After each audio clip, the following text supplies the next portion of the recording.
Bienvenue dans cette vidéo où je vais vous montrer Laravel Fusion, quelque chose que Aaron Francis a sorti il y a quelques jours, et vous allez voir à quel point c'est extraordinaire. Alors c'est encore en version alpha, mais on va rentrer droit dans le code pour voir de quoi il s'agit. Alors tout d'abord, Laravel Fusion, c'est quelque chose qui va vraiment drastiquement changer la manière dont on fait du front en Laravel, c'est-à-dire qu'on va pouvoir écrire comme ça du PHP dans un fichier .view. Alors aujourd'hui, ça fonctionne qu'avec Laravel et Vue, mais à l'avenir, qui sait où ça peut aller. Donc le but aujourd'hui, c'est de montrer comment on peut écrire du PHP dans un fichier view et on verra si c'est du code spaghetti ou pas, si c'est bien ou pas, comment ça fonctionne. C'est parti. Tout d'abord, il y a un repo officiel qui a été créé par Aaron Francis.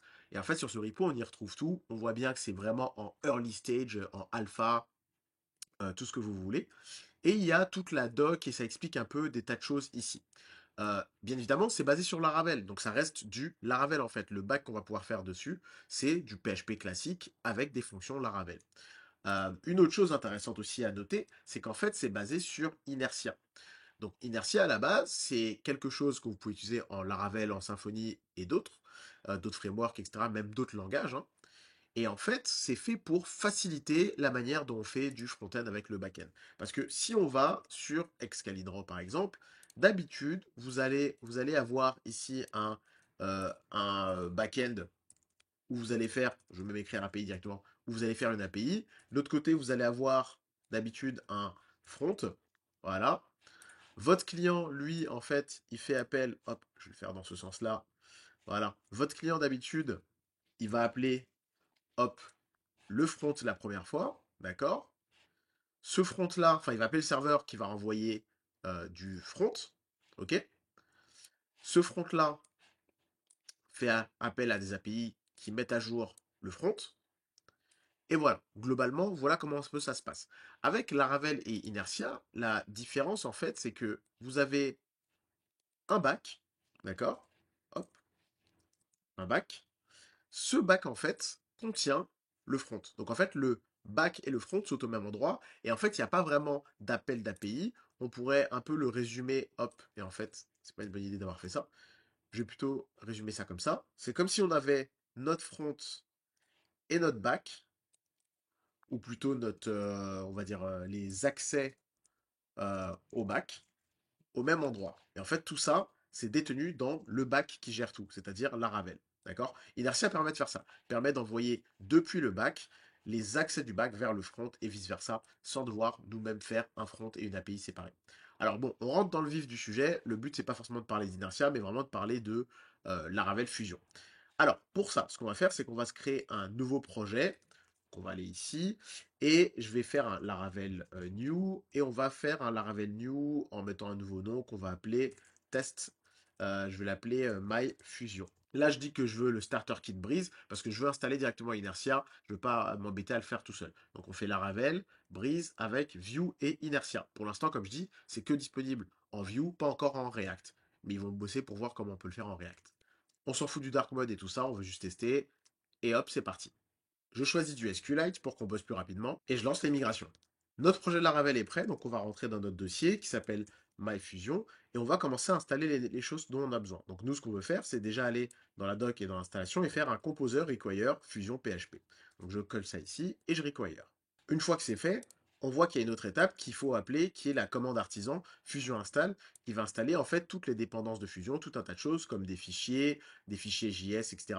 Et surtout le plugin qui est le cœur de fusion, qui est le plugin Vite. Et ça, vous allez vite comprendre pourquoi du coup on arrive à faire du PHP dans un fichier view et on va voir les différences entre exécuter vraiment du code PHP dans le front versus ce que fait Laravel Fusion. Parce que ce n'est pas ce qu'il fait. Laravel Fusion n'exécute pas votre code PHP, votre code backend dans le front-end. Ce n'est pas ce qui se passe.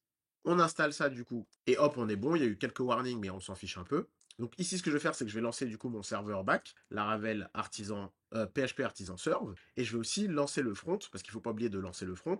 Donc déjà, ce qu'on va faire, c'est qu'on va ouvrir le projet. Si on regarde ce projet, on va voir deux choses. On va dans notre fichier vite.config, et si on regarde là, on voit que la commande de tout à l'heure a installé un plugin Fusion. Et en fait, ça, c'est ce qui va permettre au fichier .vue de pouvoir nous permettre d'écrire du PHP à l'intérieur, et Laravel va pouvoir changer plein de choses là-dedans. Alors, ensuite, ce qu'on veut nous regarder, c'est le package JSON. Parce que là, on voit qu'on a notre commande dev comme d'habitude et on voit qu'il y avait un fusion install. Ce fusion install, on va le faire nous une fois manuellement, mais normalement, il va se faire un peu tout seul lors de ce qu'on appelle les post install qui est appelé par des tas de choses. Mais nous, on va faire le fusion install nous-mêmes d'abord. Donc on fait un npm run fusion install. On est bon. Et maintenant, on peut faire un npm run dev. Et là, il va lancer le front. Donc voilà. Et donc ce front, ça permet de bosser sur du Vue, etc. Et grâce au plugin Vite, ça va exécuter Fusion. On va regarder un peu tout ça. Alors, avant aussi maintenant d'entrer encore plus dans le cœur du sujet, il faut savoir une chose. Donc, normalement, si on écrit des fichiers Vue, on va aller ici, on va regarder notre routeur, on va dans le web. Là, on est en inertia classique. Il n'y a pas de fusion pour l'instant. Là, c'est purement du inertia. Et voici comment fonctionne inertia. On va cleaner un peu tout ça. J'enlève tout ça. Et ici, je vais juste mettre, hop, inertia comme ça. Le principe de base de l'inertia est le suivant. Dans la Ravel, vous avez des routes que vous pouvez associer à des fonctions ou à des contrôleurs. Donc là, c'est une fonction anonyme directe, on s'en fiche, mais on pourra mettre un contrôleur et une action. Et en fait, vous allez pouvoir faire dans votre action tout ce que vous faites d'habitude en inertia. Et là où d'habitude on renverrait du JSON pour faire une API, comme ce que j'ai montré dans le schéma tout à l'heure, en inertia, on fait juste un render avec un nom d'une vue en lui passant des datas. Moi, par exemple, ici, je vais lui passer par exemple name. Et ici, on peut passer toutes les datas, on est en PHP, on fait ce qu'on veut. Donc moi, je vais dire que le name, c'est Hello World, par exemple. Et là, on lui dit que la vue, c'est welcome. Cette vue, c'est pas une vue Blade classique, c'est-à-dire une vue PHP dans la Ravel. Cette vue, en fait, comme on est avec le Inertia Render, c'est une vue front-end que Inertia va charger pour nous. Donc si on regarde dans nos ressources, on a un dossier qui s'appelle JS, et dans ce dossier JS, il y a tout un tas de choses. Et notamment, il y a un dossier qui s'appelle page. Et en fait, ce dossier page, c'est ici qu'on a toutes nos choses. Moi, ce que je vais faire pour l'instant, c'est que je vais le supprimer juste pour le vider. Donc on supprime tout ça, et je recrée un nouveau dossier page. Il doit s'appeler page en majuscule comme ça. Et dedans, vous pouvez créer les fichiers que vous voulez. Moi, par exemple, ici, je pourrais appeler ça welcome.view, ou je pourrais l'appeler comme je veux, hein. Voilà. Et ce welcome.view, comme il s'appelle welcome, c'est pour ça qu'on met welcome ici. Si je le mettais dans un dossier, bah, il faudrait mettre le dossier devant, et ainsi de suite. Donc ici, ensuite, on écrit du view classique. Donc moi, par exemple, je vais faire un script, comme ça, avec un setup. Et en fait, comme ça, c'est une page et qu'elle est chargée par Inertia par défaut, Inertia, il s'attend à ce que vous définissiez des props. Et en fait, tout ce que vous passez ici, à la vue, Inertia va le récupérer sous forme de props dans votre fichier view. Donc ici, on peut faire un define, props, tac, comme ça. Et moi, je peux appeler ça name. Je n'ai même pas besoin de mettre de guillemets d'ailleurs. Name. Et je dis que name, c'est une string. Et ensuite, j'écris mon template ici, comme d'habitude. Donc là, on est sur du Inertia classique et du Vue.js classique. Je me mets une petite div comme ça et je vais mettre un hop name. D'accord? Le Inertia classique, ça fonctionne comme ça. C'est vous faites ce que vous voulez dans votre route, dans votre contrôleur, votre action, et juste vous returnez les données que vous voulez via Inertia Render, qui lui va charger cette page automatiquement et l'exécuter en front, etc. Alors, toute cette page aussi, elle sera chargée dans un squelette par défaut. Ce squelette, c'est le app.blade.php. C'est vraiment juste un squelette. Ce squelette, tout ce qu'il a, c'est un body, hein, comme vous voyez là, avec un @inertia pour que Inertia fasse son travail, et tout un tas de choses en JS pour loader Inertia. C'est tout. On voit d'ailleurs ici la petite page en fait qui sert à plus ou moins auto-loader automatiquement les composants, etc. Bon ça, le but encore une fois, c'est pas de parler du fonctionnement d'Inertia. Si je viens ici, c'est pour une seule chose, c'est que je vais ajouter un peu de CSS. Donc je vais venir ici, je vais taper Bulma CDN et je vais venir me prendre le CDN de Bulma CSS. Hop, je le copie là. Je viens ici. On pourrait faire ça un peu mieux en le bundlant, etc. Moi ici, je vais faire au plus simple. Et en plus, il faut rajouter un hop data-theme-light pour être en light stem parce que je préfère le light stem sur le site web. Ça, il n'y a plus rien à faire. Ça, c'est vraiment juste le squelette. C'est là où vous venez mettre vos balises méta et tout un tas de choses. Voilà. Ça fonctionne en inertia comme d'habitude. Là, on est en inertia classique toujours. Et vous allez voir la différence avec Fusion. Donc, je viens dans ma page et je peux lancer du coup mon localhost 8000. Donc localhost 8000, on voit bien que sur la page d'accueil, j'ai bien Hello World. Si je vais dans mon code, on regarde, hein, ici on a quelque chose, ici on return du inertia, au milieu, là on pourrait faire des tas de choses, et voilà. Donc là par exemple, je peux même faire un, tiens, on va mettre en plus de ça, on va mettre un number, voilà. Et ce number, c'est quoi? C'est un mt, hop, mt rand par exemple, comme ça, avec un min max, donc j'ai un chiffre au hasard entre 0 et 100. Ici, du coup, je peux juste dire que j'attends un number qui est de type number, admettons. Et ici, je peux faire tiret, tac, tac, number. Voilà, comme ça. Et là, pour avoir un peu plus de choses, ici, je vais mettre une section, voilà, en Bulma. Et au milieu, je vais mettre un container, et au milieu encore une box. Voilà. Et donc, j'ai ici mon petit truc, et si je recharge, vous voyez, c'est le hasard, etc. Ça, c'est du inertia classique. Maintenant, quelle est la différence entre ça et Fusion? C'est là que ça devient intéressant. Alors Fusion, pour l'utiliser, vous pouvez appeler le package hop Fusion. Donc hop, je le load comme ça. Et le package Fusion vous permet de définir des pages pour Fusion. Donc là, vous mettez page. Vous pouvez mettre ensuite un argument nommé, c'est-à-dire qu'au lieu de mettre un tableau avec des clés en PHP, maintenant on peut juste mettre le nom de quelque chose. Par exemple, je peux mettre route. Et en fait, c'est un argument nommé, ensuite je mets sa valeur. Alors nous, on va aller voir dans la doc ici. Vous tapez page, tac tac, et on a URI et component. Donc nous, dans notre cas, c'est pas route, ça va être URI. Et URI, on va le dire qu'on veut aller, par exemple, sur slash, admettons, slash counter, je vais l'appeler pour l'instant. Et ici, je vais dire que je veux une page que je crée ici, que je vais appeler, je vais même le mettre dans un dossier d'abord pour vous montrer. Donc on crée un dossier, par exemple, qu'on appelle Fusion, ou on peut l'appeler comme on veut. My folder, tiens, voilà. Et dans ce my folder, je crée un nouveau fichier que j'appelle counter.view. Ici, donc, je vais mettre qu'on a URI et on a components qui est my folder slash counter. Normalement, il n'y a pas besoin de préciser le slash avant. Parfait. On est bon. Donc là, c'est comme ça qu'on définit une route Fusion. Et en fait, on peut très bien utiliser du inertia à côté de Fusion. On peut même faire des API ici, on peut faire ce qu'on veut en fait. Fusion, il vient juste ajouter des routes spécifiques où il va aller charger ce composant pour nous automatiquement. C'est-à-dire qu'en fait, c'est comme si Fusion Page, il faisait en interne directement un return render pour nous. Maintenant, la question, c'est comment on définit des datas, etc. Vous voyez bien que ici, dans le inertia classique, on a d'un côté notre contrôleur, ou plutôt notre routeur et notre contrôleur, et de l'autre côté, on doit avoir une vue. Et en fait, on doit toujours se balader entre les deux. Ici, la différence, c'est qu'on n'a plus besoin de se balader entre les deux. Ici, on va pouvoir avoir une balise qui s'appelle maintenant PHP et écrire des choses à l'intérieur. Donc là, par exemple, on va faire quelque chose de très simple. Je vais définir une variable que je vais appeler count et je vais la mettre à 0. Et en fait, ici, hop, on va pouvoir faire notre template, mettre comme d'habitude. Donc là, tout à l'heure, j'ai mis une section. Dedans, j'ai mis un container. Et là, je vais mettre une div box avec même un background spécial, comme ça. Et donc ici, je peux écrire ce que je veux, et notamment, je peux écrire des variables. Donc là, par exemple, vous vous dites, OK, est-ce que ça veut dire qu'on peut mettre n'importe quelle variable ici et faire count? Eh bien non. Si on fait ça, par exemple, donc on va aller sur notre page, on vient sur notre page qui s'appelle... Là, on voit qu'il n'y a rien. Pourquoi? Par défaut, Inertia, enfin plutôt Fusion, pardon, si vous écrivez des variables ici du code PHP, ce code PHP, c'est vraiment comme si vous écriviez du code ici dans votre action de contrôleur. D'accord? C'est vraiment tout pareil. Et comme on ne veut pas le leaker, par défaut, tout le code que vous écrivez comme ça en PHP, il n'est pas leaké dans le template. D'accord?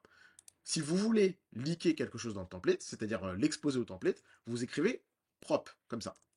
Et en fait, avec cette fonction propre qui existe par défaut, mais on peut l'importer nous pour avoir quelque chose d'un peu mieux. Alors là, il faut savoir que j'ai pas d'autocomplétion parce qu'il n'y a pas encore d'outils sur VS Code pour faire comprendre en fait au fichier view que ça c'est du PHP, d'accord? Là d'ailleurs, je vais vous montrer tout à l'heure comment j'ai eu la coloration syntaxique, mais par défaut, ça vous l'aurez pas. Vous aurez ici du code en blanc si vous êtes sur VS Code, et si vous êtes sur PHP Storm, ils expliquent dans la doc comment configurer PHP Storm pour que le fichier view comprenne que là il y a du PHP.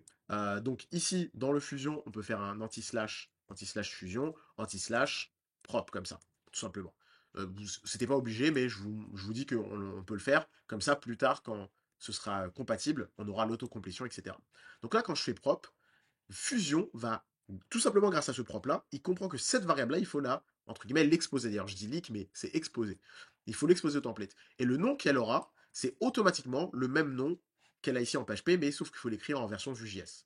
Donc ici, c'est comme si on avait fait, c'est comme si on avait render ici une prop qui s'appelle counter, que ensuite on avait fait un define props counter pour y avoir accès. Sauf qu'au lieu de faire ces trois étapes-là qui sont d'abord je la définis là, ensuite je la redéfinis là, ensuite je peux l'utiliser là, maintenant on peut juste la définir ici, l'utiliser. Et on voit qui appartient à qui directement en regardant juste le même fichier. Et c'est ça toute la beauté de Fusion. Donc regardons un peu, on voit bien que c'est là. Je vais la mettre en un peu plus gros. On va mettre ça dans une balise title, tiens.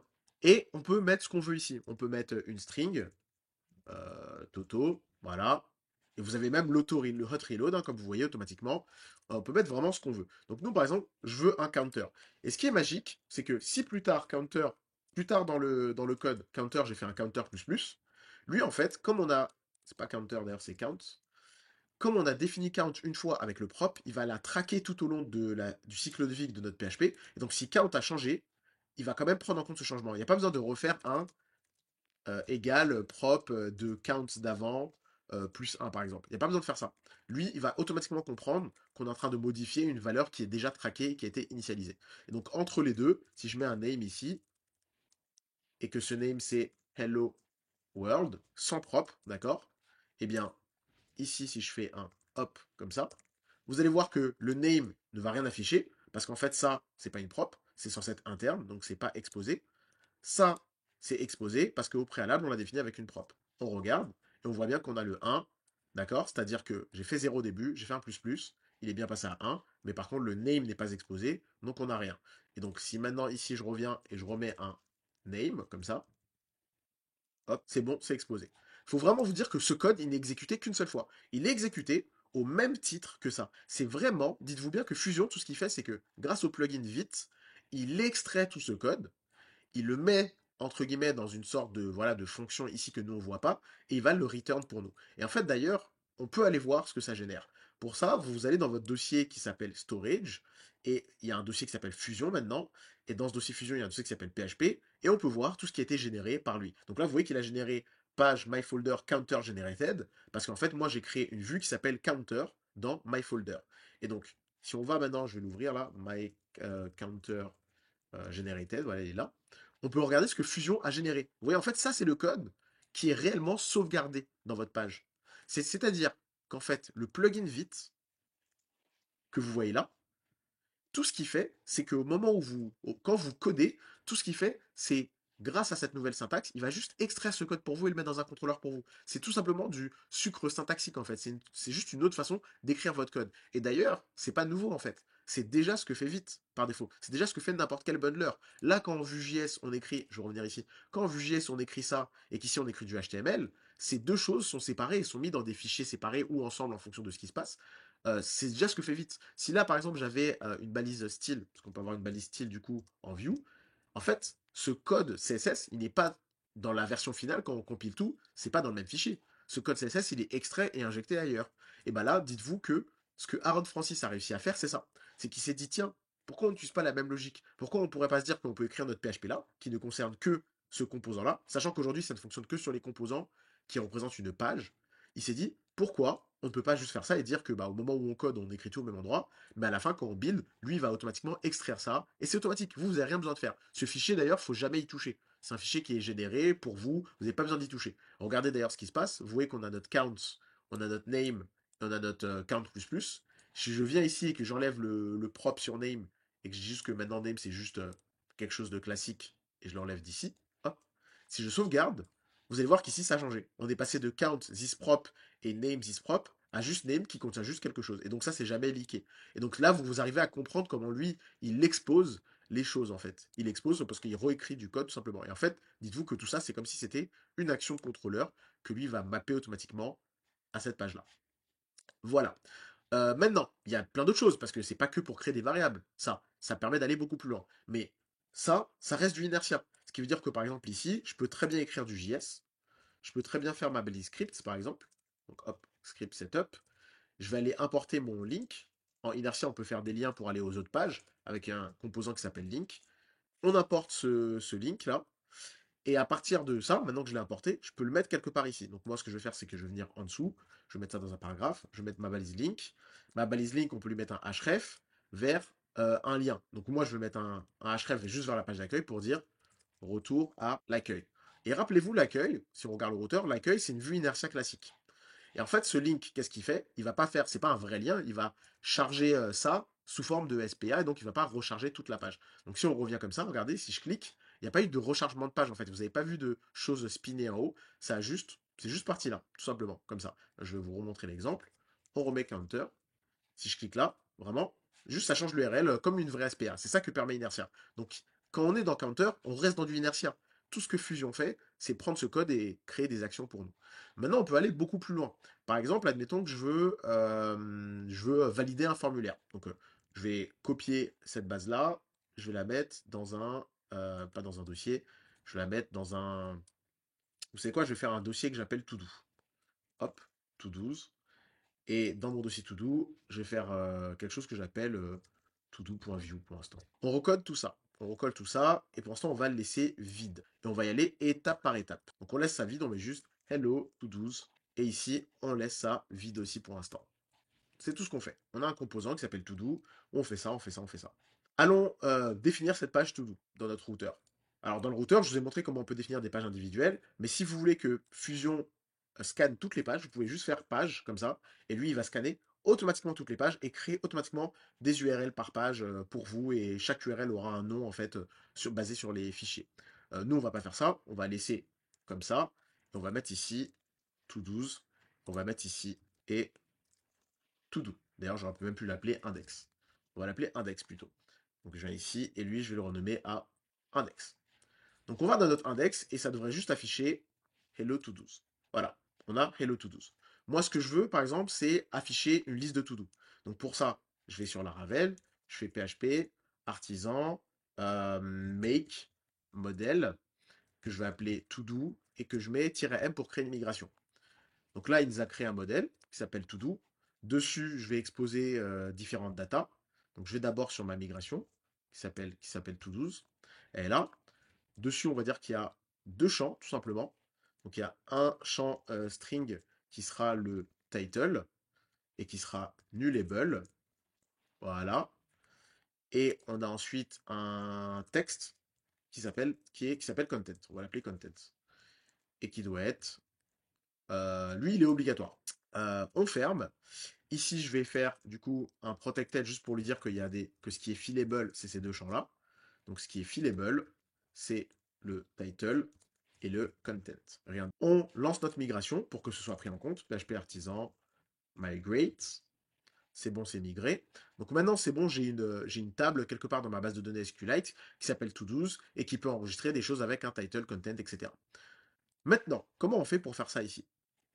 Comment on fait pour créer cette chose-là? Eh bien, tout simplement, on peut par exemple avoir notre petit titre ici, tac, je vais l'appeler to-do's, et on va avoir un formulaire. Donc ici, je vais me créer un petit formulaire qu'on va appeler form, qui sera un box, voilà. Et d'habitude, ce form, en fait, en inertia classique, on peut en fait utiliser le form avec faire des posts, etc. Enfin, ça, c'est du inertia, je vais pas en parler. Je vais parler que de la partie fusion. En fusion, fusion permet de faire une nouvelle chose que inertia ne permet pas de faire. C'est-à-dire que par exemple, dans ce form, je vais avoir donc un field comme ça, hop, avec un P, contrôle, hop, et un input. D'accord. Je vais me créer moi un petit script vmodel, etc. Donc là, on va faire import reactive from view. Donc là, j'importe reactive from view et je fais un const new to do par exemple. Donc là, c'est du JS classique. Là, on peut créer notre JS classique c'est pas réactive d'ailleurs, c'est réactive. On peut créer notre JS classique vraiment en Vue.js, ça ne gêne absolument pas Fusion. Donc là, on vient là et moi, je vais dire que j'ai un title et j'ai un content. Donc ça, c'est mes variables que je vais mapper ici. Donc ici, je vais le mapper en faisant un v modèle sur le title. Je vais mettre un petit placeholder pour dire que c'est le title. Et je veux ensuite me faire la même chose, mais pour le texte area. Donc je viens ici. Ici, ce sera un text area. Il n'y a pas de type texte du coup. Là, ça va être le content, et la fin du texte area. Et je viens là, je fais ça. On va se mettre ensuite un petit bouton pour valider tout ça. Un petit fil, button. Le button, je fais bien attention à mettre un type submit. Je mets ma petite classe button. Ici, on fait ajouter. Donc aujourd'hui, quand on fait ajouter, ça va vouloir déclencher ce formulaire grâce à mon type submit. Donc comment je fais faire en Vue.js classique? En temps normal, ce que je ferais, c'est arrobase, submit, hop, avec un point prevent. Et ici, j'appellerai une fonction que je crée moi-même, qui va appeler une API, etc. On n'est pas obligé du tout de faire ça. On peut, en Fusion, directement appeler une fonction qui s'appelle expose. Donc il y avait une fonction qui s'appelait propre. Ici, on a une autre fonction qui s'appelle expose. Expose va prendre n'importe quel paramètre nommé. Donc moi, je veux l'appeler par exemple add to do. Donc là, c'est vraiment vous mettez le paramètre nommé que vous voulez. Et en fait, vous pouvez mettre ensuite une fonction comme ça. Et là, dans cette fonction, vous allez pouvoir faire ce que vous voulez, d'accord, en PHP. Et ici, on peut appeler add to do. Vous le déclarez dans le back, comme ça, et lui va automatiquement le créer et la rendre accessible dans le front. Automatiquement. Vous n'avez pas besoin de vous de la créer ici. Cette fonction, elle est créée dans le front, elle est créée quelque part ici, et elle sera injectée par Fusion, et vous y avez accès. Et en fait, quand cette fonction vous la déclenchez, donc là dans le cas présent c'est Submit qui va la déclencher, elle va appeler ici pour vous automatiquement. Alors nous on ne veut pas juste appeler la fonction, on veut l'appeler avec des paramètres. Ce qui est très important c'est qu'elle attend un paramètre qui est un objet, et ensuite dans l'objet, vous mettez ce que vous voulez. Mais elle attend un seul paramètre, et ce paramètre, ça doit être un objet, et dans l'objet, vous mettez ce que vous voulez. Donc moi, ce que je veux, c'est mettre new to do. D'accord? Donc c'est-à-dire que là, il va passer un objet qui a une clé new to do, et dans la clé new to do, il y a toutes les infos. Regardons un peu ce que ça donne. Ici, maintenant, il faut appeler notre variable new to do. C'est très très important aussi. Le paramètre ici doit avoir le même nom que ce que vous attendez. D'accord? C'est très important. Donc ici, j'attends. Et on va faire juste pour l'instant un return de new to do pour voir ce qui se passe dans le réseau. D'accord? C'est parti. On vient là. J'ai pas le. Comment ça se fait que j'ai pas hop le CSS? Là, je mets un CSS input, une classe input, et là, je mets une classe text area. Hop, on est bon. Toujours pas. Tac, tac. Bon, au pire, c'est pas très grave s'il a pas le design. Non, c'est pas très grave. Alors, on ouvre le réseau pour voir un peu ce qui se passe. Quand nous, ici, on vient et qu'on met quelque chose et qu'on fait ajouter, vous voyez qu'il n'y a pas eu de rechargement de page. Il a fait une requête vers tout 12. Et là, on peut voir dans le payload des choses qui ont été envoyées. Fusion, il envoie tout un tas de choses, etc. Comment ça fonctionne? En fait, il envoie deux choses. Il envoie un state, il envoie des arguments qu'on passe dans des fonctions. Dans les args ici, c'est que ce qu'on passe nous dans des fonctions qui sont appelées. Et dans le state, c'est l'état. L'état, en fait, c'est toutes les props qu'on a déclarées. C'est comme ça que lui, il sait quelle fonction appeler, comment, etc. Et si on regarde la réponse, on voit que dans la réponse, bah, j'ai tout simplement ce que j'ai envoyé. C'est-à-dire que là, comme moi j'ai envoyé new to do, j'ai bien accès à new to do ici. D'ailleurs, si là je l'appelle autrement, vous allez voir, c'est pour ça que je vous dis que c'est important le nom ici. Là, le nom, si je mets data, alors que ici ce que j'ai passé c'est new to do, hop, ça ne va pas fonctionner. Ajouter, et là on voit que dans la preview il n'y a rien, alors que dans le payload, il a bien envoyé les choses. Vous voyez, il a bien envoyé notre new to do et tout. Mais dans la preview, on n'a rien, parce que pour lui, il n'a pas réussi à refaire le mapping entre le nom de la variable ici et le nom là. Pourquoi ils ont fait ce choix, je ne saurais pas vous dire, moi j'aurais pas forcément fait ce choix, mais c'est comme ça. Donc ici, très important de mettre le même nom. Donc là maintenant, comment je fais pour ajouter tout ça dans mes to-dos? Bah, tout simplement, ici je pourrais appeler, donc là il faut que je fasse un use manuel. Donc ici on va mettre app, hop, ici on va mettre models, et ici on va mettre, du coup c'est to-do. Et ici du coup on peut faire un to-do, create, comme ça, et on peut lui passer bah, d'ailleurs new to-do directement, tout simplement. Et là je dis que ça c'est to-do égale ça, et ici je veux retourner la to-do qui vient d'être créée. Tout ça, bien évidemment, le but, c'est pas qu'ici, ça devienne du code spaghetti. Si vous commencez à avoir beaucoup de logique ici, c'est à vous de l'extraire dans un service, et ici, d'appeler uniquement votre service. Il faut vraiment voir ça exactement comme une action qui, à la base, doit rester simple. Vos actions, elles doivent rester simples, tout comme les fonctions, en fait, de routeur comme ça, qui permettent d'envoyer quelque chose, elles doivent rester simples. Donc, dès que vous commencez à avoir un code qui devient trop grand dans votre fonction à exposer, il suffit de les extraire. En fait, c'est vraiment comme des composants Vue.js. Un composant Vue.js, il n'est pas censé être gigantesque avec tous vos appels à l'intérieur. Vous êtes censé extraire des choses proprement, faire des factorisations de ce que vous voulez, etc. Et bien là, c'est pareil. Donc là, on crée notre to-do, on la return. Je viens ici, je mets hop, hop, hop, et on a bien, regardez, content, created, id1, etc. Si je fais ça, je fais ça, je fais ça, je refais, on a bien id2, etc. Alors moi, ici, ce que je peux faire, c'est que j'aimerais bien vider, par exemple, les choses une fois que c'est fini. Donc là, j'ai plusieurs solutions. Soit je peux faire ici un zen directement et dans mon zen, ensuite à la fin du zen, je vais tout simplement faire hop, un new to do. Je vais te faire ça comme ça. Un new to do.title égale vide. Oups. Et un new to do.content égale vide. Donc là, c'est bon, je fais ça comme ça un peu. Et on devrait être bon. Donc si on revient ici, si je fais ça, c'est bien vidé. Si je fais ça, c'est bien vidé. Maintenant, j'aimerais bien que, par exemple, si je fais ça, j'aimerais bien voir ce qui se passe. Là, on voit qu'il y a eu une erreur, hein. Il nous dit plein de choses, bah, etc., etc., parce qu'en database, on a dit que content devait être obligatoire. Donc là, il y a plusieurs choses à faire. Dans le front, déjà, il faudra mettre une petite validation, mais dans le back, on aimerait bien mettre des validations aussi. Et bien là, c'est assez facile à faire. D'habitude, dans la Ravel, on peut importer la request, hop, et ensuite faire un validate. Ici, malheureusement, on ne pourra pas faire ça, parce que dans la request, pour une raison qui m'est inconnue pour l'instant, Fusion enlève les données. Donc nous, il faut qu'on fasse une validation manuelle, entre guillemets. Pour ça, il suffit d'aller dans la doc Laravel. Dans la doc Laravel, si on va dans validation, c'est très bien foutu. Ici, on a manual, manually creating validators. Et on voit que ce qu'on peut faire, c'est tout simplement un validator make, lui passer les datas qu'on veut et lui passer ensuite les choses. Et après, c'est à nous de faire un validator. Est-ce que ça a fail ou pas? Si ça a fail, on renvoie avec des erreurs, etc. Si ça n'a pas fail, etc., etc. Voilà. On voit qu'on peut faire différentes choses, d'accord? Stop on failure, automatic redirections. On peut tout simplement nous faire des choses qui vont se faire tout seul. Donc nous, ce qu'on veut, c'est créer cette validation manuelle. Donc on va aller la prendre. Hop, on vient ici. On prend ce validator make. Je vais aller copier le code, ce sera plus simple. Voilà. D'ailleurs, je ne vais pas prendre celui-là, je vais te prendre celui qui se fait automatiquement, c'est-à-dire le validator make avec validate comme ça. On prend ça, on va voir un peu ce que ça donne, hein. Hop, on prend ça, on veut un title qui n'est pas forcément required, qui n'est pas forcément unique, etc. On s'en fiche, on pourrait juste dire qu'il a un max de caractères, par exemple, de, je sais pas moi, 20. On va mettre 20 juste pour tester. On a un content qui, lui, par contre, est required, et le maximum, on s'en fiche. Et faisons le test maintenant. Si on va dans notre ici, si j'appelle, donc là il nous fait une erreur 500 parce que qu'est-ce qui se passe? Ça c'est bien. Ah pardon, j'ai laissé request all. Request n'existe pas. Ici dans le cas présent, nous ce qu'on veut lui passer c'est new to do, tout simplement. Ah oui, j'ai essayé de valider avant la création. Enfin après la création plus. C'est ici donc on va faire des choses. On veut d'abord valider et après créer. Revenons là, on envoie sans rien. Et là voilà, on a une 422. Parfait.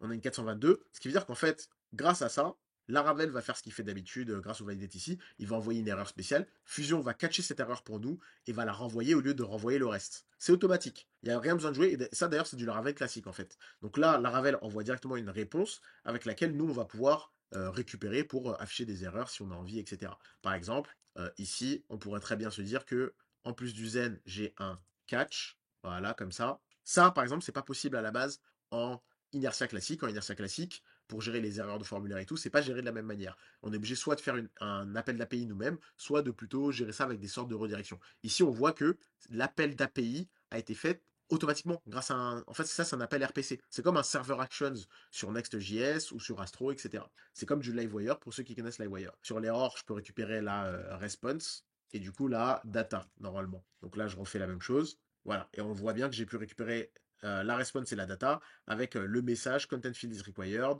etc. Par exemple, là, je vais mettre plus que 20 pour qu'il y ait deux erreurs. Je fais ça et là, on voit qu'on a message the field machin et une mort. Et on voit qu'il nous donne chaque erreur individuellement. Donc là, après, c'est à vous de savoir comment vous voulez gérer vos erreurs, etc. Moi, ce que je pourrais faire, c'est tout simplement, si je regarde, on a content et title, je pourrais tout simplement afficher pour chaque type les erreurs associées. Donc là, je pourrais me créer des variables ici, en Vue.js, et les afficher, etc. Ça, c'est à vous de voir. Donc là, on voit que notre code, il commence à être un peu fouillis. Donc on aimerait bien pouvoir mettre tout ce code, par exemple, là. J'aimerais bien pouvoir avoir quelque chose ici qui s'appelle onSubmit, admettons, que je déclare moi-même, en faisant un const onSubmit, et que dans ça, du coup, hop, je crois qu'il me manque une flèche. Et ici, j'aimerais bien pouvoir potentiellement afficher tout ça, par exemple. Enfin, exécuter tout ça, par exemple. Sauf que ce add to do, comment je le récupère? Et bien, c'est là que Fusion a pensé un peu à tout. Il y a un use Fusion qui existe. Donc, on peut importer en fait les fonctions qui existent créées par Fusion depuis une URL spéciale qui s'appelle $fusion slash page slash en fait notre page.js qui est créé en fait, c'est un fichier que lui il crée pour nous. Et dedans, il y aura une fonction qui s'appelle useFusion. Et donc là, on peut récupérer de ça nos fonctions, etc. En fait, tout simplement. Donc là, par exemple, on voit useFusion, il récupère le name, calling actions, favorite, machin, il nous montre un peu. Et là, il nous montre qu'on a useFusion, on récupère favorite, etc., etc. Donc nous, ce qu'on va prendre, c'est, on va copier ça. Moi, ce add to 12, oups, ce add to 12, il vient de la page où on est là. Donc on est obligé d'écrire fusion page. Moi, ensuite, ma page, c'est to 12, slash. Et là, le fichier ici dans lequel on est, c'est index. J'espère qu'à l'avenir, ils trouveront un moyen plus court de faire ça, parce que ça devient redondant d'écrire les mêmes chemins, vu que c'est les mêmes chemins. Mais pour l'instant, c'est à peu près ça la seule méthode qu'on a. À partir de là, vous pouvez faire un const. Et nous, ici, par exemple, si on regarde la doc, c'est directement, hop, un on submit. Voilà, comme ça. Pas un submit, pardon. C'est add to do qu'on récupère de use fusion. Et là, on passe un tableau où on écrit add to do, tout simplement. Ici, on lui met le nom de ce qu'on veut pull, et lui va nous le pull ici. Alors, on peut passer plusieurs choses et pull plusieurs choses. Donc, on récupère ça, et donc ce add to do, c'est tout simplement le add to do qui est exposé là. D'accord? Ça ne fonctionne que parce qu'on a exposé quelque chose ici. Tout simplement. Donc, si vous voulez, ça, c'est une sorte de store qui est créé, qui est généré pour nous automatiquement grâce à Fusion pour pouvoir faire tout ça. Et donc, maintenant que j'ai ça, j'ai ma fonction propre clean que je mets là, que j'appelle. Cette fonction qu'elle appelée, elle appelle add to do qui a été pull depuis Fusion. Dedans, on peut faire notre zen ou même des async await pour ceux qui préfèrent faire des async await, etc. Et tout est nickel. Et ce qui est marrant, c'est qu'en fait, ce add to do aussi, ce qu'on ne voit pas tout le temps, c'est que il a différentes propriétés. Mais en fait, dans la doc, il vous montre que quand vous avez une méthode, en fait, sur cette méthode, il y a tout un tas de choses qu'il fait pour vous. Il a toutes ces variables-là, toutes ces propriétés-là, pardon, auxquelles vous avez accès, notamment à processing, failed, succeeded, etc. Et il récupère même les erreurs. Ce qui veut dire que potentiellement, j'ai même pas besoin de moi faire mon petit catch tout seul, etc. Du coup, ce qu'on peut faire qui est intéressant, c'est qu'on peut prendre notre variable add to do Et en fait, dans le template, l'utiliser pour faire des loaders, etc. Directement sur la variable, pas sur le résultat de l'appel, directement sur la variable. Et ça, c'est automatiquement géré pour nous, avec toutes ces choses-là. Donc, par exemple ici, donc je gère mon zen pour le succès, mais ici, en haut, je pourrais très bien avoir une div, par exemple, et ici, je vais mettre ça seulement si c'est en train de loader. Donc, je peux faire un add to do, voilà. Donc, on peut mettre ça, et ça, il va automatiquement être true ou false en fonction de si j'appelle cette fonction. C'est géré pour nous par Fusion. Donc là, on peut faire le test. Tac, tac, tac. Je fais ajouter. Donc c'était trop rapide pour qu'on puisse le voir. Donc ce que je vais faire, c'est que je vais mettre un throttling ici, là. On va se mettre en slow 4G. Et je vais mettre ici plus que 20 caractères pour qu'on ait les deux erreurs. On fait ça, on voit que ça fait load. Et vous voyez que ça a fonctionné. Et on a bien eu une erreur ici. Ce qu'on va faire aussi, c'est qu'on va voir si on peut récupérer directement les erreurs depuis cette fonction-là. Vu qu'on voit qu'on a une clé qui s'appelle errors. Donc on peut directement afficher les erreurs, typiquement en faisant par exemple un, ici, hop, add to do.errors. Et si je veux le faire, seulement si on a un if add to do.error, on affiche nos erreurs, tout simplement. Voilà, ça suffit amplement. Je fais plein de texte ici et là je laisse vide. Et j'ai bien mon title avec ça, mon content avec ça, etc. Donc voilà, voilà un peu comment on pouvait faire pour utiliser Fusion. La partie Vue.js, en fait, elle change pas tant que ça. La chose à savoir, c'est qu'on peut pull nos fonctions directement, on peut pull des tas de choses. Faut savoir aussi que quand vous appelez cette fonction, il n'y a que la fonction qui est exécutée, d'accord? Tout le code au préalable n'est pas réexécuté. Donc si par exemple ici j'avais qui contient to do all, comme ça, si par exemple j'affiche to do ici et qu'on vient là et qu'on recharge, on voit pour l'instant qu'il n'y a rien qui est affiché, c'est normal, j'ai pas exposé ça. Donc ça, bien évidemment, pour l'exposer, on fait notre fameuse prop, hop, et là, voilà, là on voit toutes nos to-dos. Et donc ça fonctionne très bien. Mais nous, ce qu'on aimerait bien, c'est que par exemple, si on ajoute une to-do et qu'on fasse ajouter, on aimerait bien que ça recharge cette partie. Et vous voyez que là, il n'y a rien qui a changé. Il n'y a rien qui a changé, puisque quand vous exécutez une fonction comme ça, ici, que lui, il exécute en RPC, etc., il n'y a que cette partie-là qui est exécutée.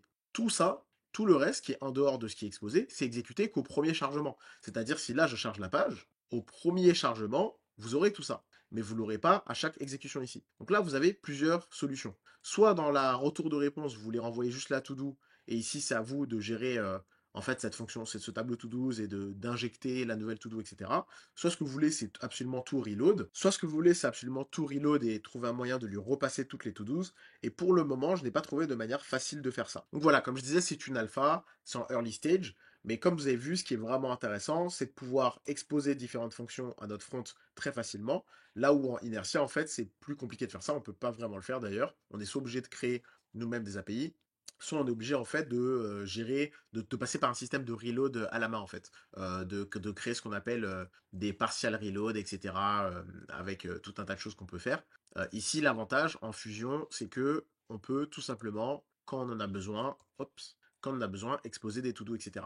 Là, pour vous montrer d'ailleurs le fichier à quoi ça ressemble, ici, si je fais hop, index generated, on peut aller voir un peu à quoi ça ressemble. On voit qu'il a créé tout un tas de choses. Il a créé notre props to do, il a exposé notre fonction, etc. Et tout ça, il va le synchroniser avec le front. Voilà, c'était vraiment une petite vidéo pour vous montrer ce que ça donne en early stage. Le but, c'est pas forcément de faire un vrai tutoriel hyper détaillé, mais je vous ai montré quand même pas mal de choses. Et j'espère que quand ce sera stable, je ferai un tuto beaucoup plus complet dessus. Voire peut-être même, en fonction de à quel point ça va loin, une formation très complète, Inertia Fusion, pour montrer à quel point on peut aller très très loin avec cette techno. Voilà, ciao!